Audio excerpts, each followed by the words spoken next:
So many cleaning supplies and protective gear have been tough to come by over the past couple of months. You may have been on the hunt for some for you and your family, but as WVTM 13 Chip Scarborough shows us, the shelves are starting to look normal again.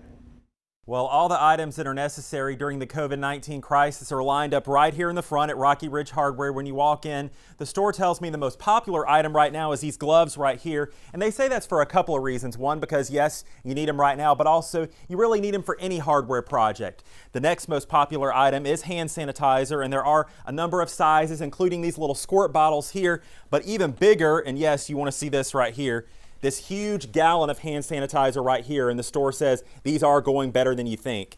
And want to kind of go up a little bit and show that there are a number of masks here. There are the KN95s right here, and then also the regular blue ones that you would see anywhere you go. And really, these aren't flying off as much as they were, but they're still needed. And this is the regular cleaning supply aisle in the back of the store. Pretty much all of the regular cleaning supplies that you would expect. There's even toilet paper, which has been hard to find at times. There is one item that's missing though, and that is Clorox wipes. The store says really no idea when those are going to come in. Also, something else important, I want to show you this. This is a gallon of all-purpose cleaner with bleach. This is basically a disinfectant. There are several bottles of this here, and that is something that can be substituted for your regular bleach. Well, we're in Rocky Ridge Hardware in Vestavia Hills. Chip Scarborough, WVTM 13.